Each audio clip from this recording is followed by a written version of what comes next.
Salli wa sallim ya salam ala nabi khairil anam wal ali wa sahbil kiram. Sebagaimana disabdakan oleh Rasulullah sallallahu alaihi wasallam, innan nura idza dakhala sadra infasaha wan syarah. Sesungguhnya cahaya dari Tuhan itu apabila masuk ke dalam hati seseorang, maka luaslah hati seseorang itu dan lapanglah hati seseorang itu.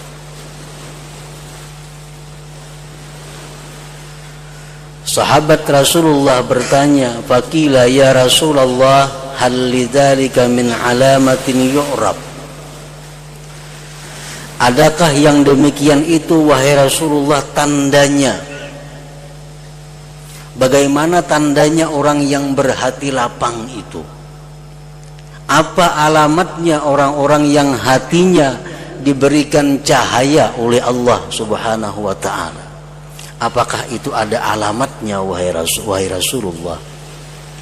Qala na'am. Jawab Nabi, ada. Ada tandanya orang-orang yang berhati lapang itu. Ada tandanya orang-orang yang berhati diberi cahaya oleh Allah Subhanahu wa ta'ala. Yang pertama tandanya, kata Rasulullah, at-tajafi an daril ghurur. Yang kedua, wal inabatu ila daril khulud. Yang ketiga, wal isti'dadu lil mauti qabla nuzulil maut. Pertama, tandanya orang yang hatinya itu bercahaya, at-tajafi anil ghurur, yaitu merenggang dari negeri tipu daya ini.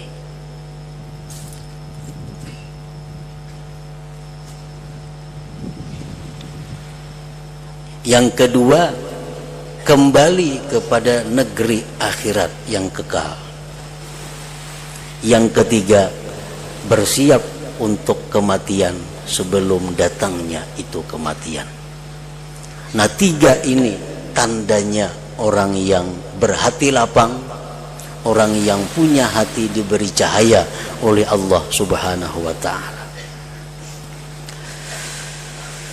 Yang pertama, Rasulullah menyebut at-tajafi anil ghurur, renggang daripada negeri tipu daya.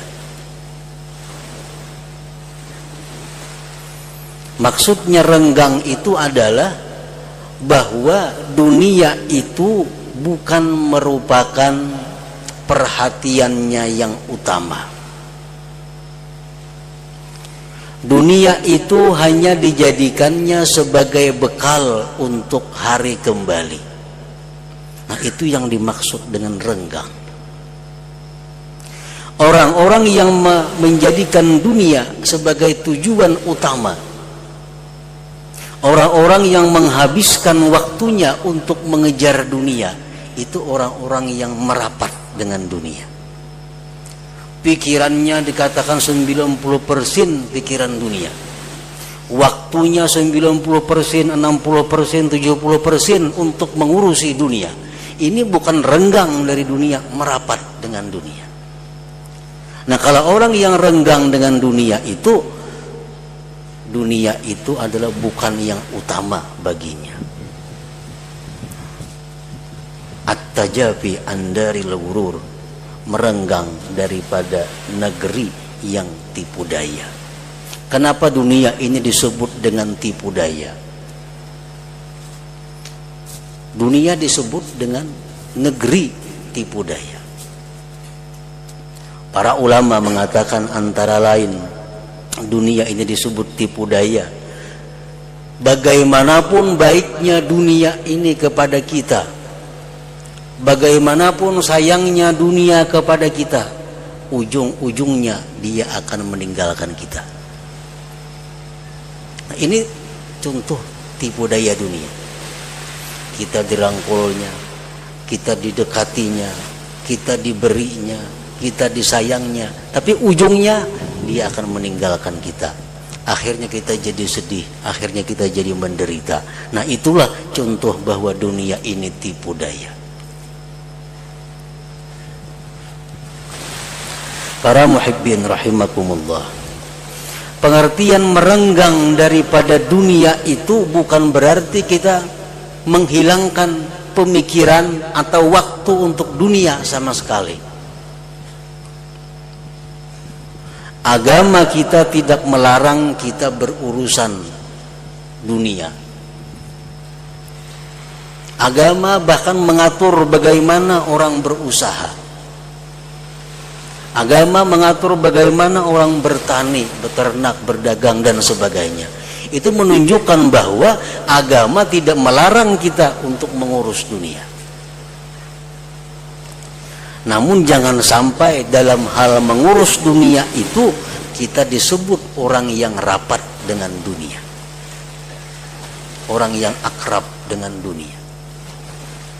Karena rapatnya kita dengan dunia, akrabnya kita dengan dunia, sehingga menyita banyak perhatian kita, menyita banyak waktu kita, itu menunjukkan hati kita sempit, hati kita tidak ada cahaya dari Allah Subhanahu wa ta'ala. Para muhibbin rahimakumullah, silahkan kita berusaha dunia, apapun usaha kita, tapi para ulama mengingatkan jangan lupa 3 hal. Kalau 3 perkara ini kita langgar, itu menunjukkan bahwa kita sudah termasuk orang yang terjerumus ke dalam jurang dunia.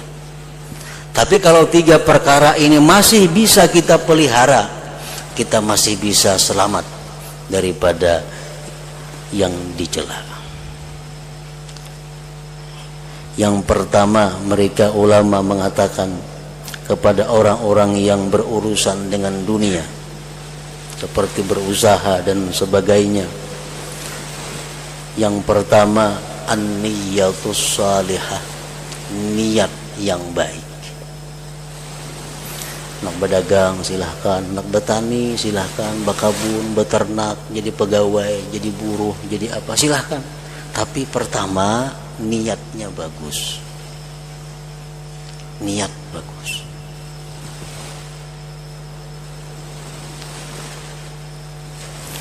Rasulullah sallallahu alaihi wasallam bersabda, "Man talabat dunya halalan isti'fafan anil mas'alah wa sa'yan ala ahlihi wa ta'attufan ala jarihi ba'athahu Allah yawmal qiyamah wa wajhuhu kal-qamari lailatal badar wa man talaba ad-dunya halalan mukathiran mufakhiran mura'iya laqiya Allah ta'ala yawmal qiyamah wa huwa alaihi ghadban." Nah, ini Rasulullah menerangkan bagaimana orang yang mencari dunia dengan niat. Barang siapa yang mencari dunia, berdagang, berkebun, halalan halal, jangan yang haram, yang halal. Niatnya mencari dunia yang halal itu adalah isti'fafan anil mas'alah, karena menghindari daripada mengemis, mengusahakan untuk keluarganya dan membantu tetangga-tetangga yang memerlukannya. Nah, kalau kita berusaha dengan niat seperti itu, ba'asahullah yaumal qiyamah wa wajhuhu kal kamar lailatal badar, Allah bangkit nanti di hari kiamat, wajahnya seperti bulan purnama. Nah, ini berdagangnya kan jadi masalah. Niat kita mulai turun rumah, hendak berusaha, itu apa garang tujuan kita?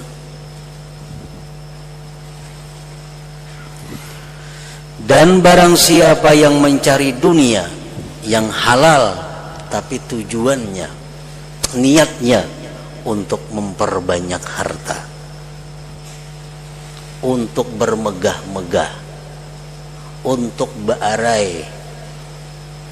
Nanti dia di hari kiamat bertemu Allah, Allah marah kepadanya. Nah ini contoh orang yang mencari dunia tapi niatnya kada baik. Padahal dagangannya sama, yang dijualnya sama. Cuma saya punya niatnya bagus, kayaknya hari kiamat bercahaya wajah seperti bulan pertama, bulan purnama. Nang saya kong ini niatnya kada baik, Allah marah. Nah jadi silahkan kita mengurus dunia, tapi jangan lupa bahwa niatus salihah itu mesti ada, niat yang bagus. Berusaha dengan niat supaya kawan naik haji, bagus. Berusaha dengan niat supaya kawan umrah, bagus. Dengan niat berusaha supaya dapat keuntungan, saya membantu tetangga, membantu ini sebagainya. Nah itu niat yang bagus. Yang kedua, bagi orang-orang yang berurusan dengan dunia, yang mesti dijaga adalah wifaqus syariah, mensesuai syariat. Berdagang sudah diatur oleh agama.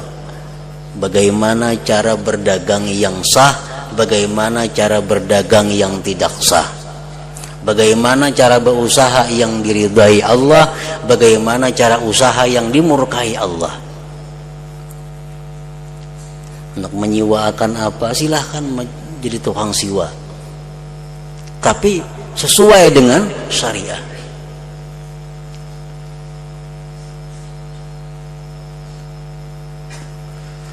Artinya kalau niatnya bagus tapi usahanya kada sesuai dengan syariat, maka niat yang bagus itu kada akan bermanfaat. Orang gawian nang haram, gawian menipu orang, tujuan nak bersedekah, menambahi dosa benar. Menambahi dosa bukan dapat pahala. Nah, wifaqus syariah. Yang ketiga, supaya orang-orang yang mencari dunia tadi tidak termasuk dekat dengan dunia, la tulhi an dzikrillah, tidak melalaikan dia daripada zikrillah. Waktu sembahyang kada terganggu, waktu membaca Quran kada terganggu, waktu menuntut ilmu kada terganggu, waktu membaca wirid kada terganggu, karena dagangannya, karena pekerjaannya semua teratur. Nah, berdagang ya berdagang, karena zikir ada lagi jam-jam tertentu. Nah, sehingga dagangannya itu kada mengganggu dengan zikrullah, dengan sembahyang dan semisalnya. Nah, bila mana kita bisa berusaha dengan tiga perkara tadi, niatnya bagus, usahanya sesuai syariah, dan kita tidak melalaikan mengingat Allah Subhanahu wa ta'ala, maka kita termasuk sudah dalam golongan orang-orang yang renggang daripada dunia tadi, yang menunjukkan bahwa dada kita, hati kita lapang, hati kita diberi cahaya dari Allah Subhanahu wa ta'ala.